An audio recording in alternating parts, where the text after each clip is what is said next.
Now, before we start any design project, it's really good to be as organized as you possibly can. And you'll want to make sure you have all your tools and equipment in place and ready. Now, as obvious as this may be, when you begin a project and start to build up creative momentum, the last thing you will want to do is run out of any supplies, which is going to interfere and disrupt your creative flow. This has happened to me a few times and has really highlighted the importance of being organized. So before starting any project, I'll always make sure I have all the tools I need so there are minimal disruptions. Now, there is no right or wrong way of designing logos, only the way that works for you, but there are some tried and tested ways which work well. When it comes to designing logos, there are a variety of tools I would recommend you get. So in this video, we are going to look at the tools we are going to use to develop our logo design. So let's get into it.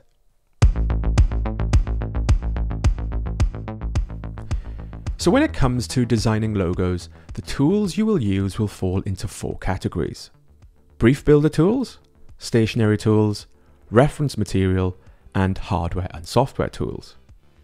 So when it comes to logo design, it's not always the case that a design brief will be presented to you. Depending on who you're working for or with, you may be given a well-detailed brief, you may be given some verbal instruction, or you may be given no brief at all. In the event you are not issued with a design brief before a project, understanding what the client wants and extracting key information from them to build a brief can be a big challenge. If you ever find yourself working with a client who does not provide you with a design brief or does not know how to make one, you can take steps to build one yourself using the brief builder tools I have included in the project folder. So with your project folder open, click into folder 1, learn and discovery. And if you click into folder 1, project brief, you will see a folder here called build. In this folder, you will see 3 additional folders: 1, project sheet, 2, project sheets to print, and 3, brief template. These 3 folders include resources you can use to build your own design brief should you need to. In the first folder, you will find a project questionnaire text document that outlines all the questions you can ask a client in person or send over email to extract all the key criteria you will need.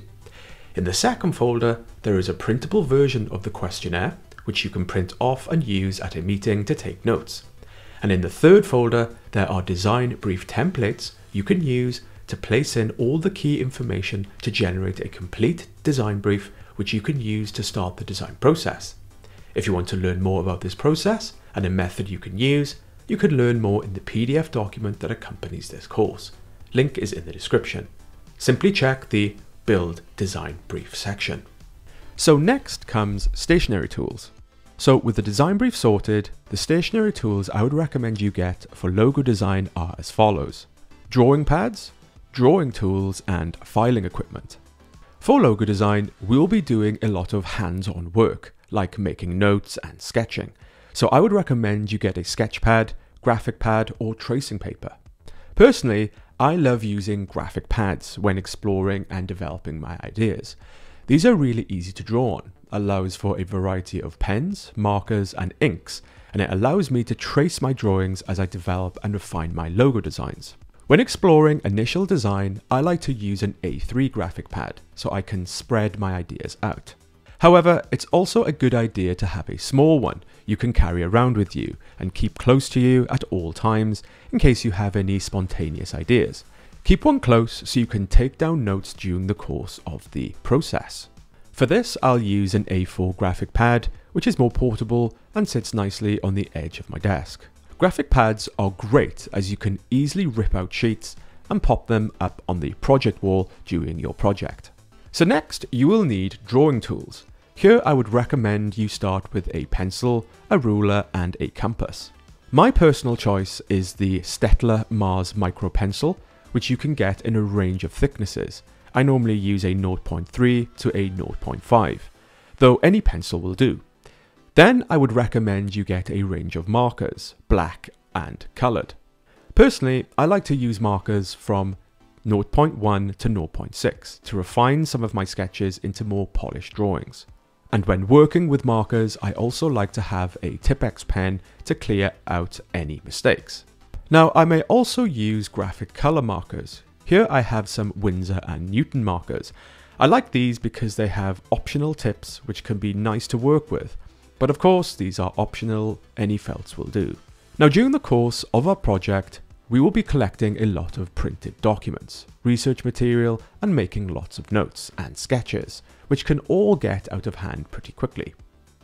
So we'll also need a physical project folder to file and keep all our physical documents in, so they are easily accessible during the course of the project and easily portable. Now this could be anything from an A4 to an A3 cardboard folder to a plastic folder or case.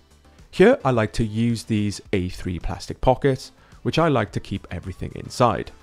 Another cool piece of equipment I'd recommend are these metal clips. I find these especially useful to organize all my printed material and reference into organized sections. These clips are great for loose paper and reference material. So those are all the main stationery tools we will need. Next comes reference material. Now personally, I have a series of logo books which can be great for reference and inspiration in the early stages. Now these are of course optional, but a few I own and find are great for inspiration are Logo Modernism, Letters and Symbols, Logotype, Symbol, the reference guide to abstract and figurative trademarks, and Logo, the reference guide to symbols and logotypes. If you want to take a closer look at these, be sure to check out the equipment page on the PDF document that accompanies this course. So last we have hardware and software tools. For hardware and software tools, I would recommend you get a computer, creative software tools, a printer, project wall space or boards, and a drawing tablet. So first off, we are going to need a computer to work on for research and for creative development. To complete the design, we are going to need a computer powerful enough to run creative software tools to enable us to develop the design adequately. Initially, for logo design, we will need a vector-based application to artwork the logo, and later in the process, we will need applications to present in situ mockups and create a proposal presentation. On this occasion, we are going to be using Adobe Illustrator to artwork the logo, but there are other options you can consider, like Affinity Designer. To prepare in situ visuals, I will be using Adobe Photoshop, but again, you can use other options like Affinity Designer. Now, once your logo is designed, we will be creating a proposal document to present to the client. In this course, I will be demonstrating how to do this using Adobe Illustrator, though you may wish to use other presentation applications. So in the early stages of our design process, it can also help to have a printer to print out all the project and visual reference material we discover to inspire us. And when we come to researching typefaces and artworking our designs later on the computer, it could be great to print them off to see at various sizes. Personally, I use an A3 printer, but an A4 printer will do. Now, during any given design project, I personally like to surround myself with my research and development, so I also use display boards, which create a project space. During the course of a project, I'll pin up my printouts, which can inspire me during the project. Now, if I have a space big enough, I can either use my display boards or use blue tack to pin my references onto the wall. Now, this is of course optional, but I love to surround myself with my reference material as it can keep me focused. Now, as well as drawing on paper, some of you may feel comfortable drawing on a tablet computer like an iPad, a Cintiq, or a X Pen display. Now, on this course, I won't be demonstrating this as part of my process, but a lot of designers now use these tools as part of their process when sketching and artworking. These can offer alternatives to using desktop software tools and paper, though keep in mind this is an option. Drawing on paper can be just as effective. So those are the tools we will be using on this course. For a more clear checklist, be sure to check out the tools page on the PDF document that accompanies this course. And you can get this for free, the link is in the description.